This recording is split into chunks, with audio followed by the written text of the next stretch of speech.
तो पहले तो मैं कहना चाहूँगा कि ये जो सरकार है, ये जो कर रही है, ये बहुत सालों से कर रही है और हमने देखा है कि ये लोग बस सीता के पति का नाम ले लेके नीता के पति का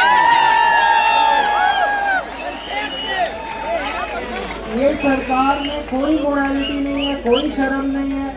हमारे देश का एक और गांधी 17 दिन से बिना खाए यहाँ बैठा है और गोडसेवादियों को कोई चिंता नहीं है इस बात की।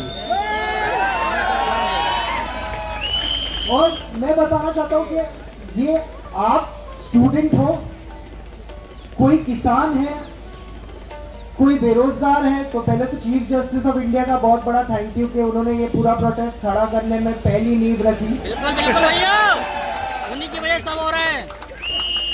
आज कोई गिग वर्कर है जो नौकरी नहीं ढूंढ पा रहा, जिसको पता नहीं, जिसको अपनी वो रास्ते नापते नापते थक जाता है, उसको पता नहीं है दिन कब खत्म होगा, उसको समझ में नहीं आ रहा है कि संडे को क्यों पेट्रोल के ज्यादा पैसे मिल रहे हैं और मंडे को क्यों पेट्रोल के कम पैसे मिल रहे हैं, पेट्रोल तो उतना ही चल रहा है। ये सब सवालों का सरकार को एक एक करके जवाब देना पड़ेगा। और धर्मेंद्र प्रधान जी का इस्तीफा जो होना चाहिए, उनमें थोड़ी शर्म होती तो दे लेते, शायद वो देना भी चाहे, पर मोदी जी बोलेंगे नहीं आप दे मत, मेरा वो 56 इंच का सीना ना 52 हो जाएगा। तो आज नहीं तो कल आपको इस्तीफा देना ही है। काम हो नहीं पा रहा, एक एग्जाम नहीं करा पा रहे ये लोग। आज आप बताइए कौन से एग्जाम की भर्ती पे हमारा युवा क्या स्टेटिस्टिक्स लेके चले। लेने दो यार, जब 20,000 की भर्ती होने वाली होती है, 20,000 लोगों की भर्ती होने वाली होती है, टीचर खुद कहते हैं कि भैया देखो तुम 10,000 लोग तो ऐसे ही जाने वाले हैं, तो तुम थोड़ी ज्यादा मेहनत करना। अब वो ऐसे ही जाने वाले लोग कौन है? ये जो पूरा दिन मेरिट का डंका पीटते हैं, पेपर लीक से ज्यादा मेरिट कहाँ कॉम्प्रोमाइज होता है? इससे ज्यादा मेरिट का कोई कॉम्प्रोमाइज होता है? और पेपर लीक पे बोलना कि मतलब जहां पेपर सेट हो रहा है वहीं से लीक हो रहा है, मतलब प्रिंटिंग प्रेस तो पहुंचने दो, उसके पहले ही लीक। कोई खरीद रहा है, कोई बेच रहा है, सब इसी धंधे में लगे हुए हैं। और आपको लगता है जो पेपर लीक से सिस्टम में घुसेगा वो किसकी मदद कर पाएगा? कोई सेफ नहीं है ये एनवायरनमेंट में, कोई भी नहीं।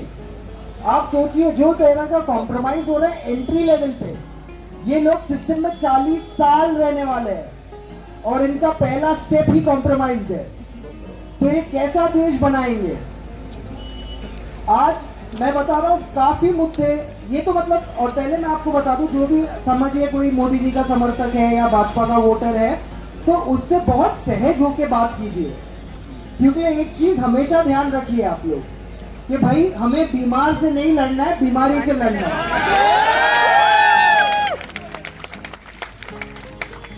तो बस आप देखिए, उनसे बात कीजिए, उनको समझाइए। पर अगर वो लॉजिक पे आते हैं ना कि मोदी जी ने किया है, सोच समझ के ही किया होगा, तो फिर अपना समय और बर्बाद मत कीजिए, दूसरे आदमी के पास जाइए। ये सिलेबस को साइड में करके आप 6 महीने का गैप देके फिर रिवीजन के लिए आ जाइएगा। पर मैं आज कहना चाहता हूँ कि ये देश सोनम वांगचुक जी के साथ खड़ा हो, ये देश अभिजीत दीप्ति के साथ खड़ा हो, ये देश वो स्टूडेंट के साथ खड़ा हो जिनके साथ खराब हुआ है, जिनके साथ पूरी तरह से अन्याय हुआ है। और आगे जाते हुए हम सब मुद्दों पे बोले। आज हम धर्मेंद्र प्रधान पे बोलेंगे और इसके बाद हम एजुकेशन सिस्टम पे बोलेंगे, इसके बाद हम किसानों के लिए बोलेंगे, इसके बाद हम बेरोजगारी पे बोलेंगे। हम हर मुद्दे पे बोल सके, उसके लिए स्पेस रहे।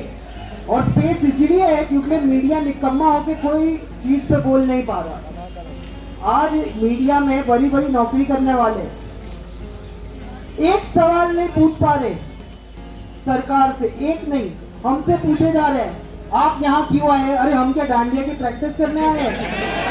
पेपर लीक नहीं होता तो नहीं आते, पेपर लीक हुआ इसलिए आए। अच्छा आप आए हैं, दूसरे क्यों नहीं आए हैं? अरे भैया आप पहले डिसाइड करो आप क्यों आए हो। मीडिया का तो काम आप कर नहीं रहे हो, तो आए क्यों हो? और जो मेरे YouTube के साथी है, आप भाई आप मीडिया के, आपको जो सवाल पूछना है आप पूछिए, पर आप ये निकम्मे मीडिया वालों की लाइन पे क्यों सवाल पूछ रहे हो? आप स्वतंत्र हो, अपने सवाल पूछिए। आप इतनी दूर आए, आप वही सवाल पूछ रहे हैं जो मीडिया वाले पूछ रहे हैं। नहीं हमने सुना है ये हुआ है वो हुआ है। आप अपने सवाल, आप पहले तो अपने साथ बैठ जाइए और पूछिए अपने आप से, आप क्यों कैमरा लेके यहाँ आए हैं? वो पहला सवाल आप अपने आप से पूछिए, फिर उसके बाद आप सामने सवाल रखिए। आपको खुद नहीं पता आप क्यों आए हो? जो मेन स्ट्रीम मीडिया वाले 2-2 करोड़ का पगार लेके एसी स्टूडियो में पूछ रहे हो, यहाँ आप धक्का खाते वही सवाल पूछ रहे हो, और वो सवाल से किसी का फायदा नहीं होना, क्योंकि वो सवाल का कोई जवाब ही नहीं है। मैं आखिर में इतना ही कहना चाहता हूँ कि जो माँ बाप अपने बच्चों को ये प्रोटेस्ट में नहीं आने दे रहे, और जो माँ बाप डर रहे हैं कि अगर उनके बच्चे यहाँ आ जाएंगे तो उनके फ्यूचर का क्या होगा, अगर आप इतना डर रहे हो प्रेजेंट में, तो फ्यूचर बचा ही कहाँ है?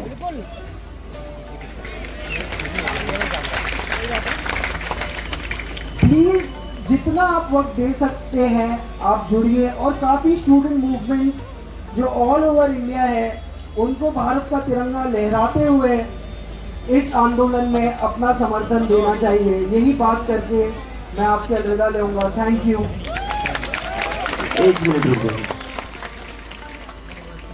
पिछले 10 साल से मैं कॉलेज में हूँ, या मेरा जस्ट हाई स्कूल खत्म हुआ होगा, तब कुणाल भाई ने अपना पहला वीडियो डाला था, और जब से उन्होंने अपना पहला वीडियो डाला उनके खिलाफ एक नैरेटिव बनाया गया है कि ये एंटी नेशनल है। लेकिन आज मैं चाहता हूँ आप लोग बोलो कि Kunal Kamra is a hero. इन्होंने हमें बोलना सिखाया है, इन्होंने हमें बोलना सिखाया है, सवाल करना सिखाया है।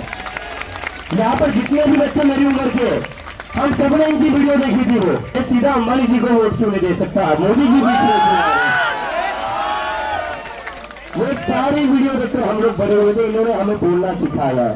ये एंटी नेशनल नहीं है, हमारे हीरो है। तो कुणाल कामरा हमारे क्या है? Kunal Kamra is a hero. Kunal भाई थैंक यू।